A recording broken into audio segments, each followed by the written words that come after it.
A political party is an organization that coordinates candidates to compete in elections and participate in governance. It is common for the members of a party to hold similar ideas about politics, and parties may promote specific ideological or policy goals. Political parties have become a major part of the politics of almost every country, as modern party organizations developed and spread around the world over the last few centuries.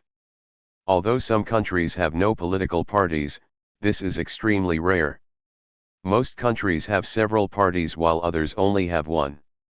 Parties are important in the politics of autocracies as well as democracies, though usually democracies have more political parties than autocracies. Autocracies often have a single party that governs the country, and some political scientists consider competition between two or more parties to be an essential part of democracy. Parties can develop from existing divisions in society, like the divisions between lower and upper classes, and they streamline the process of making political decisions by encouraging their members to cooperate.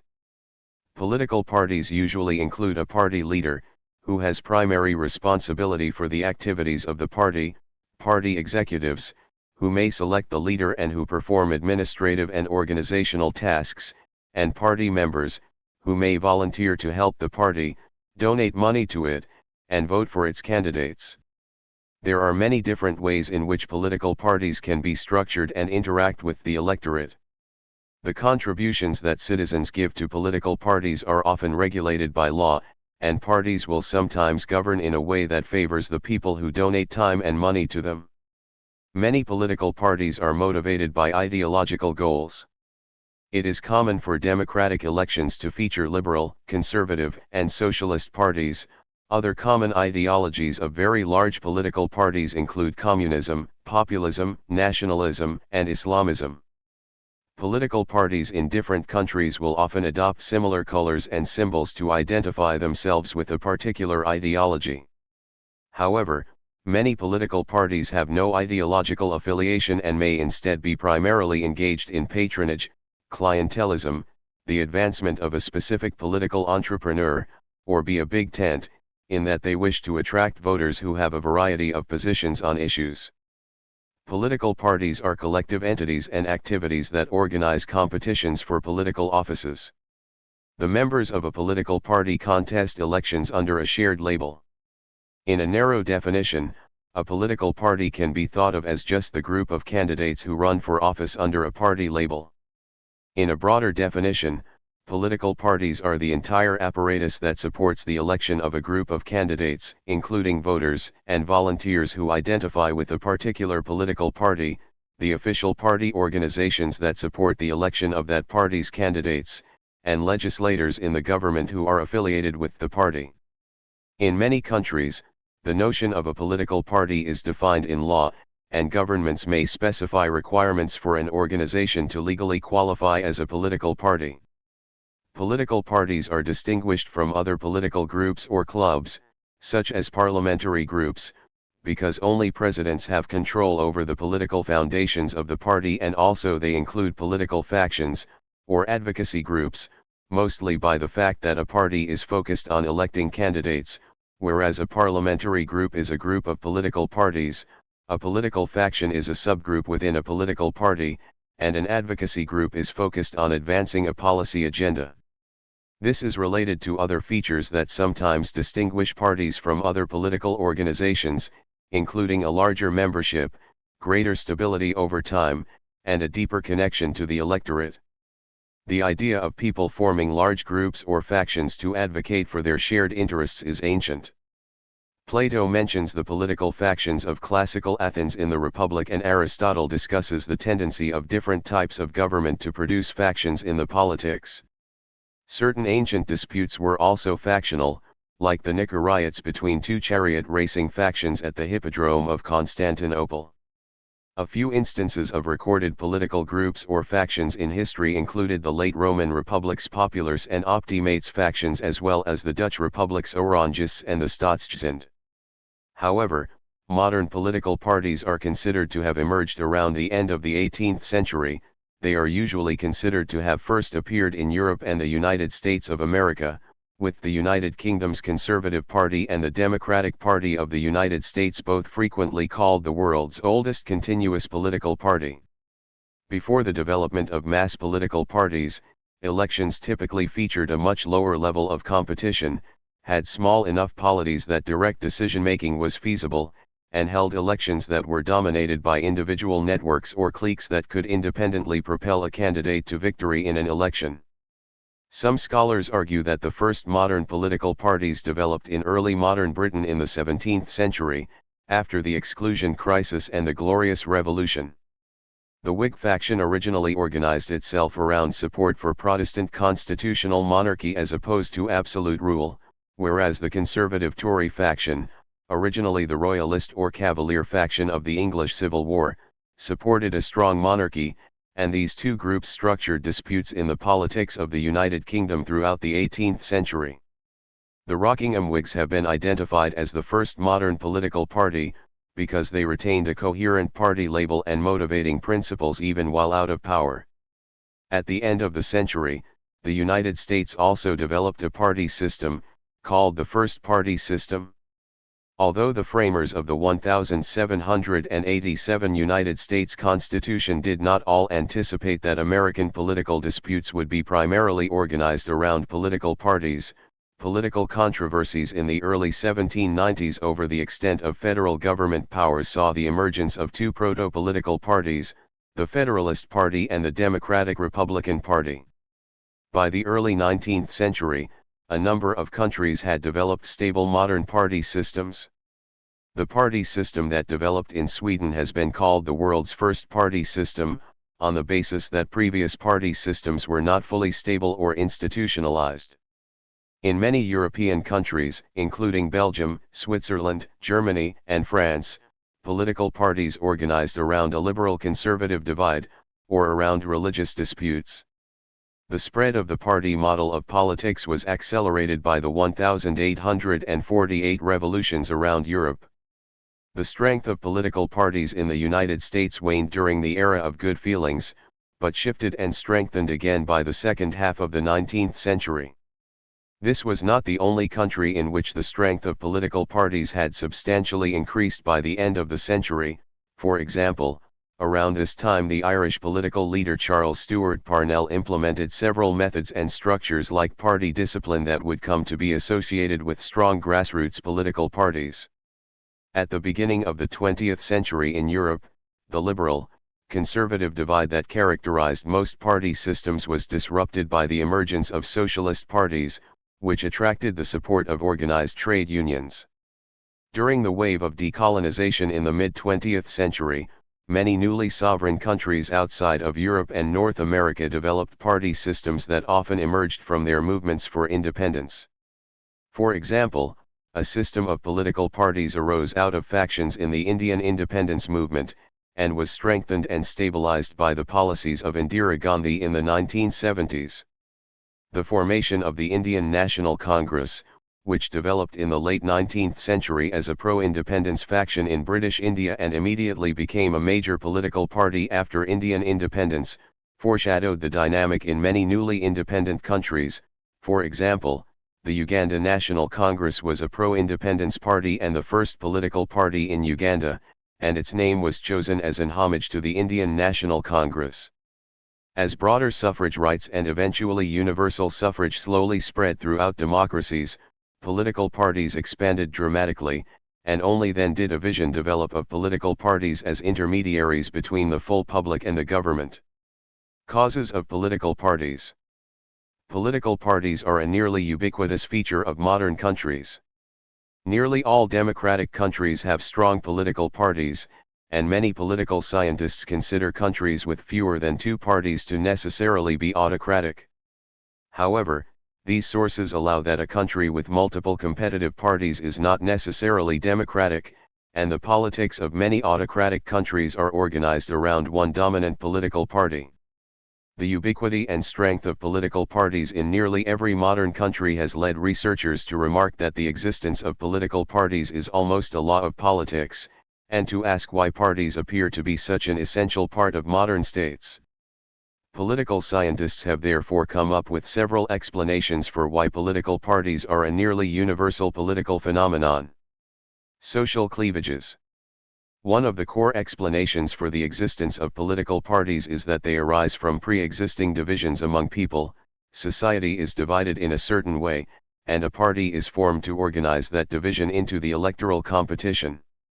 By the 1950s, economists and political scientists had shown that party organizations could take advantage of the distribution of voters' preferences over political issues, adjusting themselves in response to what voters believe in order to become more competitive. Beginning in the 1960s, academics began identifying the social cleavages in different countries that might have given rise to specific parties, such as religious cleavages in specific countries that may have produced religious parties there. The theory that parties are produced by social cleavages has drawn several criticisms. Some authors have challenged it on empirical grounds, either finding no evidence for the claim that parties emerge from existing cleavages, or arguing that the claim is not empirically testable. Others note that while social cleavages might cause political parties to exist, this obscures the opposite effect, that political parties also cause changes in the underlying social cleavages. A further objection is that, if the explanation for where parties come from is that they emerge from existing social cleavages, then the theory is an incomplete story of where political parties come from unless it also explains the origins of these social cleavages. An alternative explanation for why parties are ubiquitous across the world is that the formation of parties provides compatible incentives for candidates and legislators. For example, the existence of political parties might coordinate candidates across geographic districts, so that a candidate in one electoral district has an incentive to assist a similar candidate in a different district.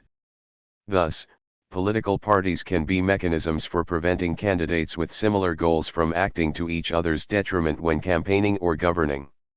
This might help explain the ubiquity of parties.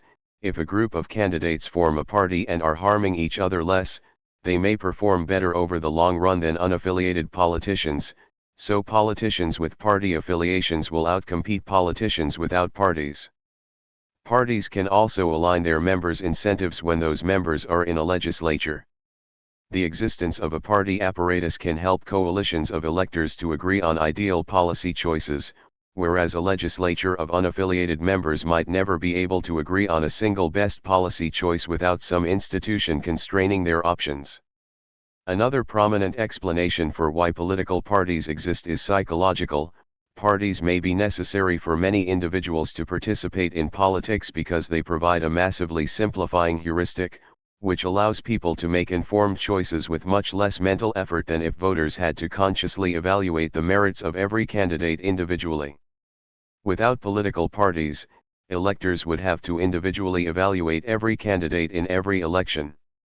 Parties enable electors to make judgments about just a few groups, and then apply their judgment of the party to its entire slate of candidates. Because it is much easier to become informed about a few parties' platforms than the positions of a multitude of independent candidates, parties reduce the cognitive burden for people to cast informed votes. However, some evidence suggests that over the last several decades, the strength of party identification has been weakening, so this may be a less important function for parties to provide than it was in the past. Structure of political parties. Political parties are often structured in similar ways across countries. They typically feature a single party leader, a group of party executives, and a community of party members. Parties in democracies usually select their party leadership in ways that are more open and competitive than parties in autocracies, where the selection of a new party leader is likely to be tightly controlled. In countries with large subnational regions, particularly federalist countries, there may be regional party leaders and regional party members in addition to the national membership and leadership. Parties are typically led by a party leader, who serves as the main representative of the party and often has primary responsibility for overseeing the party's policies and strategies. The leader of the party that controls the government usually becomes the head of government, such as the president or prime minister, and the leaders of other parties explicitly compete to become the head of government. In both presidential democracies and parliamentary democracies, the members of a party frequently have substantial input into the selection of party leaders, for example by voting on party leadership at a party conference.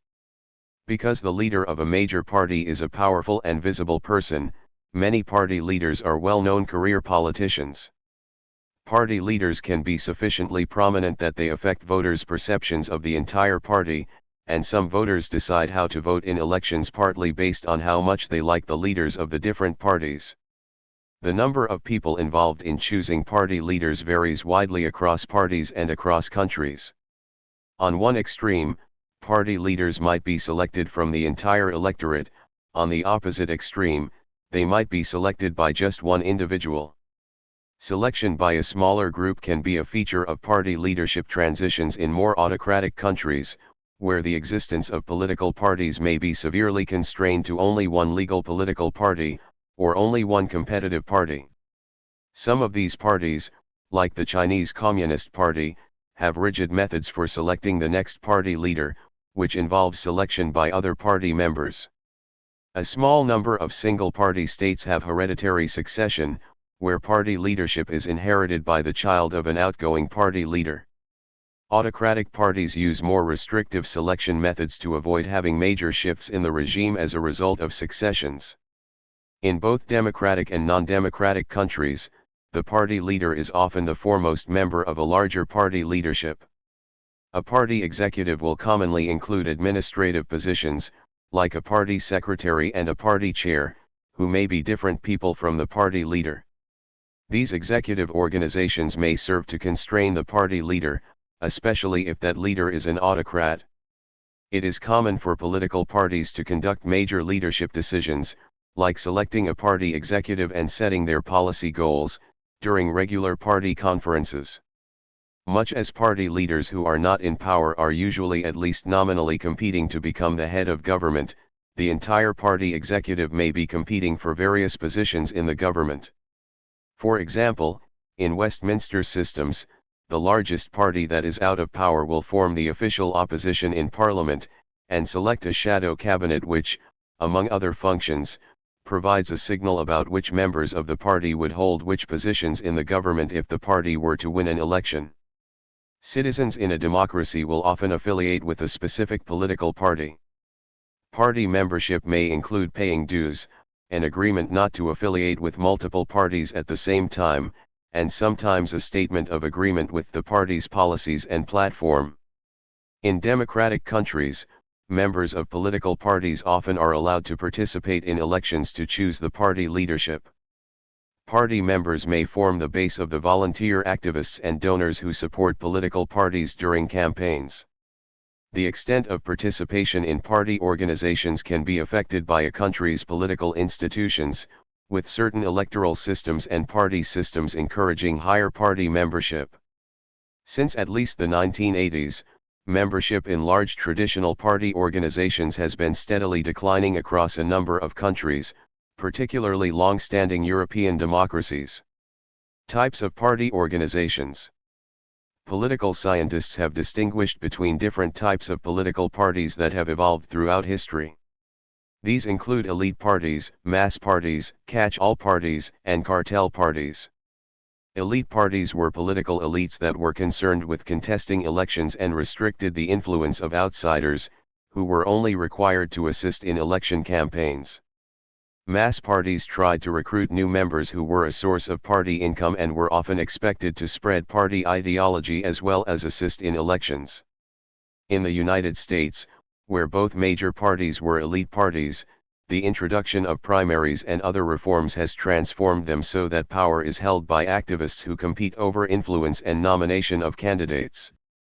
Scholars distinguish between strong political parties where decision-making is centralized and top-down on one hand and weak political parties where decision-making is decentralized and the grassroots has considerable power on the other hand. An elite party is a type of political party that was dominant in the 19th century before the introduction of universal suffrage. The French political scientist Maurice Duverger first distinguished between elite and mass parties, founding his distinction on the differences within the organizational structures of these two types. Elite parties are characterized by minimal and loose organization and are financed by fewer larger monetary contributions typically originating from outside the party. Elite parties give little priority to expanding the party's membership base, and its leaders are its only members. The earliest political parties, such as the Democratic Republicans and the Federalists, are classified as elite parties. A mass party is a type of political party that developed around cleavages in society and mobilized the ordinary citizens or masses in the political process. In Europe, the introduction of universal suffrage resulted in the creation of workers' parties that later evolved into mass parties. An example is the German Social Democratic Party. These parties represented large groups of citizens who had not previously been represented in political processes, articulating the interests of different groups in society. In contrast to elite parties, mass parties are funded by their members, and rely on and maintain a large membership base. Further, mass parties prioritize the mobilization of voters and are more centralized than elite parties. The term catch-all party was developed by German-American political scientist Otto Kirchheimer to describe the parties that developed in the 1950s and 1960s as a result of changes within the mass parties. The term Big Tent Party may be used interchangeably. Kirchheimer characterized the shift from the traditional mass parties to catch-all parties as a set of developments including the drastic reduction of the party's ideological baggage and the downgrading of the role of the individual party member. By broadening their central ideologies into more open-ended ones, catch-all parties seek to secure the support of a wider section of the population. Further, the role of members is reduced as catch-all parties are financed in part by the state or by donations. In Europe, the shift of Christian democratic parties that were organized around religion into broader center-right parties epitomizes this type. Cartel parties are a type of political party that emerged post-1970s and are characterized by heavy state financing and the diminished role of ideology as an organizing principle. The cartel party thesis was developed by Richard Katz and Peter Mayer, who wrote that political parties have turned into semi-state agencies, acting on behalf of the state rather than groups in society. The term cartel refers to the way in which prominent parties in government make it difficult for new parties to enter, as such forming a cartel of established parties. As with catch-all parties, the role of members in cartel parties is largely insignificant as parties use the resources of the state to maintain their position within the political system. Niche parties are a type of political party that developed on the basis of the emergence of new cleavages and issues in politics, such as immigration and the environment.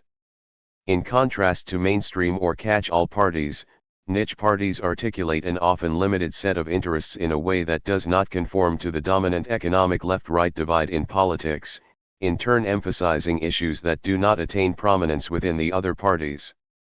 Further, niche parties do not respond to changes in public opinion to the extent that mainstream parties do. Examples of niche parties include green parties and extreme nationalist parties, such as the National Rally in France. However, over time these parties may grow in size and shed some of their niche qualities as they become larger, a phenomenon observable among European green parties during their transformation from radical environmentalist movements to mainstream center-left parties. An entrepreneurial party is a political party that is centered on a political entrepreneur, and dedicated to the advancement of that person or their policies. While some definitions of political parties state that a party is an organization that advances a specific set of ideological or policy goals, many political parties are not primarily motivated by ideology or policy, and instead exist to advance the career of a specific political entrepreneur. Political ideologies are one of the major organizing features of political parties, and parties often officially align themselves with specific ideologies. Parties adopt ideologies for a number of reasons. Ideological affiliations for political parties send signals about the types of policies they might pursue if they were in power. Ideologies also differentiate parties from one another, so that voters can select the party that advances the policies that they most prefer. A party may also seek to advance an ideology by convincing voters to adopt its belief system. Common ideologies that can form a central part of the identity of a political party include liberalism, conservatism, socialism, communism, anarchism, fascism, feminism, environmentalism, nationalism, fundamentalism, Islamism, and multiculturalism. Liberalism is the ideology that is most closely connected to the history of democracies and is often considered to be the dominant or default ideology of governing parties in much of the contemporary world. Many of the traditional competitors to liberal parties are conservative parties. Socialist, communist, feminist, anarchist, fascist, and nationalist parties are more recent developments, largely entering political competitions only in the 19th and 20th centuries. Environmentalism, multiculturalism, and certain types of fundamentalism became prominent towards the end of the 20th century. Parties can sometimes be organized according to their ideology using an economic left-right political spectrum. However, a simple left-right economic axis does not fully capture the variation in party ideologies. Other common axes that are used to compare the ideologies of political parties include ranges from liberal to authoritarian, from pro-establishment to anti-establishment, and from tolerant and pluralistic, in their behavior while participating in the political arena, to anti-system. Party positions for individual political parties are assessed by different published indices, such as the V-Party data set. Though ideologies are central to a large number of political parties around the world, not all political parties have an organizing ideology, or exist to promote ideological policies.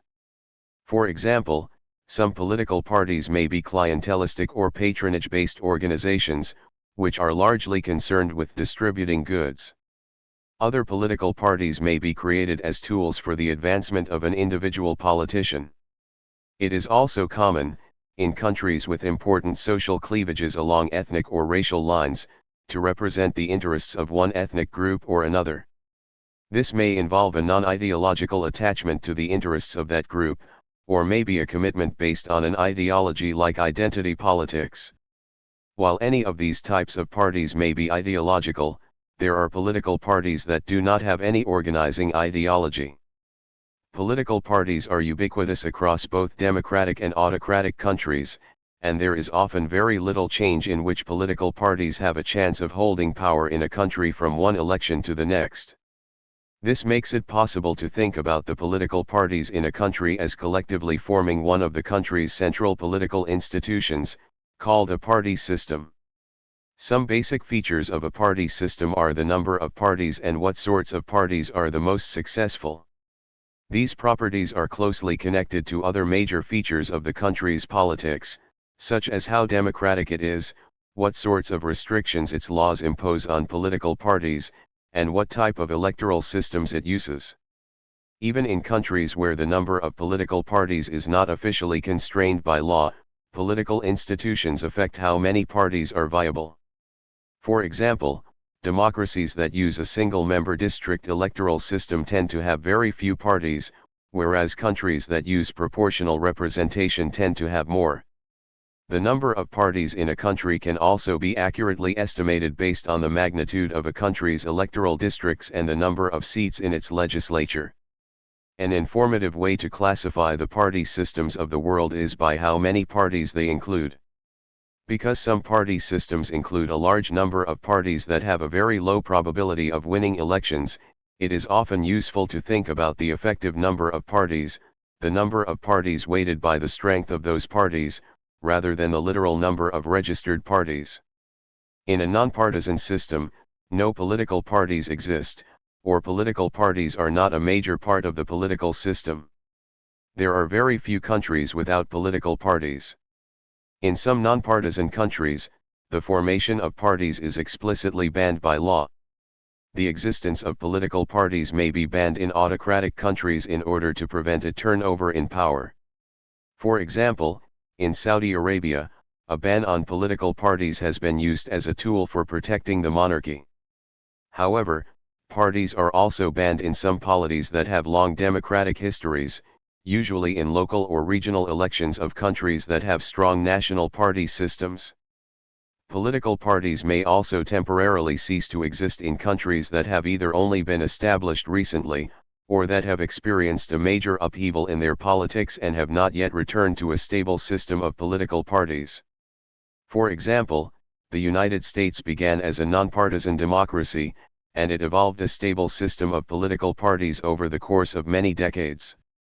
A country's party system may also dissolve and take time to reform, leaving a period of minimal or no party system, such as in Peru following the regime of Alberto Fujimori.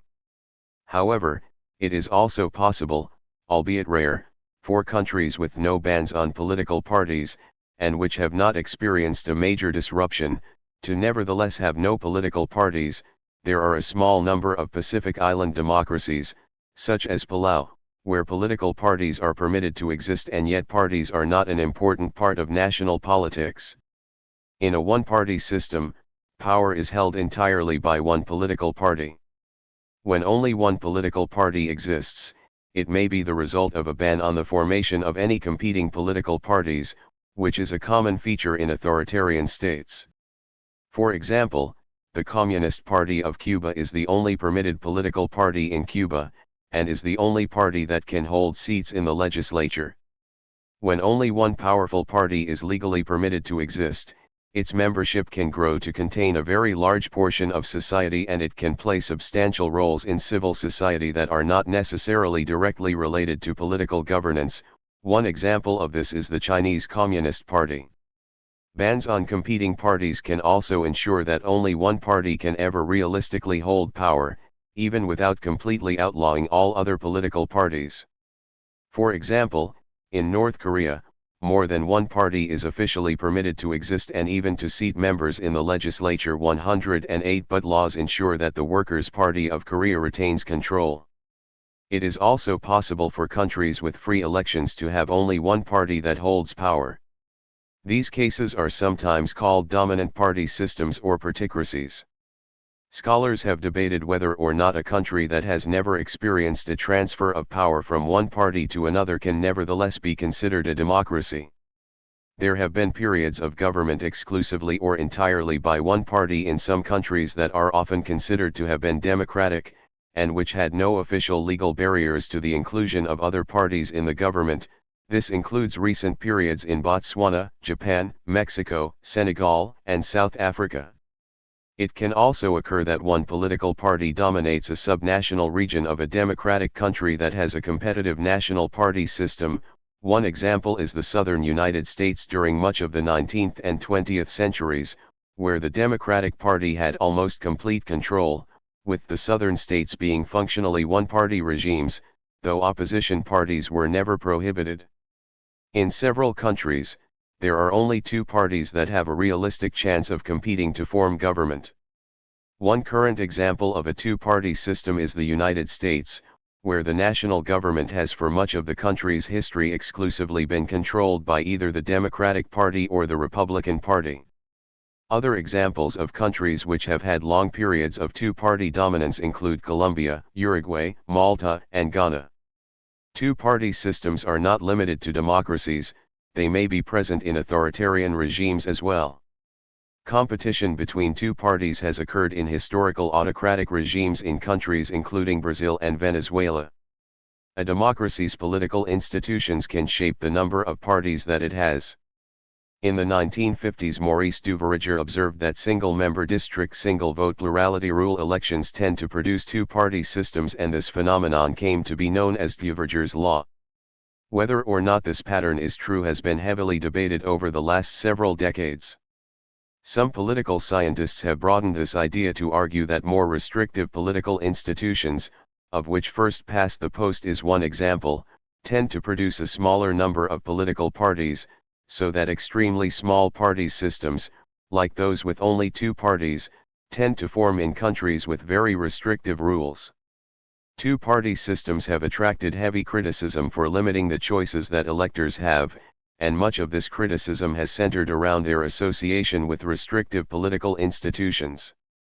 For example, some commentators argue that political institutions in prominent two-party systems like the United States have been specifically designed to ensure that no third party can become competitive. Criticisms also center around these systems' tendencies to encourage insincere voting and to facilitate the spoiler effect. Multi-party systems are systems in which more than two parties have a realistic chance of holding power and influencing policy. A very large number of systems around the world have had periods of multi-party competition, and two-party democracies may be considered unusual or uncommon compared to multi-party systems. Many of the largest democracies in the world have had long periods of multi-party competition, including India, Indonesia, Pakistan, and Brazil. Multi-party systems encourage characteristically different types of governance than smaller party systems, for example by often encouraging the formation of coalition governments. The presence of many competing political parties is usually associated with a greater level of democracy, and a country transitioning from having a one-party system to having a many-party system is often considered to be democratizing. Authoritarian countries can include multi-party competition, but typically this occurs when the elections are not fair. For this reason, in two-party democracies like the United States, proponents of forming new competitive political parties often argue that developing a multi-party system would make the country more democratic. However, the question of whether multi-party systems are more democratic than two-party systems, or if they enjoy better policy outcomes, is a subject of substantial disagreement among scholars as well as among the public. In the opposite extreme, a country with a very large number of parties can experience governing coalitions that include highly ideologically diverse parties that are unable to make much policy progress, which may cause the country to be unstable and experience a very large number of elections. Examples of systems that have been described as having these problems include periods in the recent history of Israel, Italy, and Finland. Multi-party systems are often viewed as fairer or more representative than one- or two-party systems, but they also have downsides, like the likelihood that in a system with plurality voting the winner of a race with many options will only have minority support. Some multi-party systems may have two parties that are noticeably more competitive than the other parties. Such party systems have been called two-party plus systems, which refers to the two dominant parties, plus other parties that exist but rarely or never hold power in the government. Such parties may serve a crucial factor in election outcomes. It is also possible for very large multi-party systems, like India's, to nevertheless be characterized largely by a series of regional contests that realistically have only two competitive parties, but in the aggregate can produce many more than two parties that have major roles in the country's national politics. Many of the activities of political parties involve the acquisition and allocation of funds in order to achieve political goals. The funding involved can be very substantial, with contemporary elections in the largest democracies typically costing billions or even tens of billions of dollars. Much of this expense is paid by candidates and political parties, which often develop sophisticated fundraising organizations. Because paying for participation in electoral contests is such a central democratic activity, the funding of political parties is an important feature of a country's politics.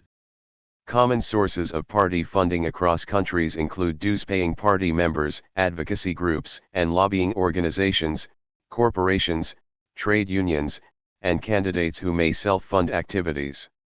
In most countries, the government also provides some level of funding for political parties. Nearly all of the 180 countries examined by the International Institute for Democracy and Electoral Assistance have some form of public funding for political parties, and about a third have regular payments of government funds that goes beyond campaign reimbursements. In some countries, public funding for parties depends on the size of that party. For example, a country may only provide funding to parties which have more than a certain number of candidates or supporters. A common argument for public funding of political parties is that it creates fairer and more democratic elections by enabling more groups to compete, whereas many advocates for private funding of parties argue that donations to parties are a form of political expression that should be protected in a democracy. Public financing of political parties may decrease parties' pursuit of funds through corrupt methods, by decreasing their incentive to find alternate sources of funding. One way of categorizing the sources of party funding is between public funding and private funding. Another dichotomy is between plutocratic and grassroots sources. Parties which get much of their funding from large corporations may tend to pursue different policies and use different strategies than parties which are mostly funded through small donations by individual supporters. Private funding for political parties can also be thought of as coming from internal or external sources. This distinguishes between dues from party members or contributions by candidates, and donations from entities outside of the party like non-members, corporations, or trade unions. Internal funding may be preferred because external sources might make the party beholden to an outside entity. Uses for party funds. There are many ways in which political parties may deploy money in order to secure better electoral outcomes. Parties often spend money to train activists, recruit volunteers, create and deploy advertisements, conduct research and support for their leadership in between elections, and promote their policy agenda. Many political parties and candidates engage in a practice called clientelism, in which they distribute material rewards to people in exchange for political support. In many countries this is illegal, though even where it is illegal it may nevertheless be widespread in practice. Some parties engage directly in vote buying, in which a party gives money to a person in exchange for their vote. Though it may be crucial for a party to spend more than some threshold to win a given election, there are typically diminishing returns for expenses during a campaign. Once a party has crossed a particular spending threshold, additional expenditures might not increase their chance of success. Restrictions. Fundraising and expenditures by political parties are typically regulated by governments, with many countries' regulations focusing on who can contribute money to parties, how parties' money can be spent, and how much of it can pass through the hands of a political party. Two main ways in which regulations affect parties are by intervening in their sources of income and by mandating that they maintain some level of transparency about their funding. One common type of restriction on how parties acquire money is to limit who can donate money to political parties. For example, people who are not citizens of a country may not be allowed to make contributions to that country's political parties, in order to prevent foreign interference. It is also common to limit how much money an individual can give to a political party each election. Similarly, many governments cap the total amount of money that can be spent by each party in an election. Transparency regulations may require parties to disclose detailed financial information to the government, and in many countries transparency laws require those disclosures to be available to the public, as a safeguard against potential corruption. Creating, implementing, and amending laws regarding party expenses can be extremely difficult, since governments may be controlled by the very parties that these regulations restrict. Party colors and symbols. Nearly all political parties associate themselves with specific colors and symbols, primarily to aid voters in identifying, recognizing, and remembering the party.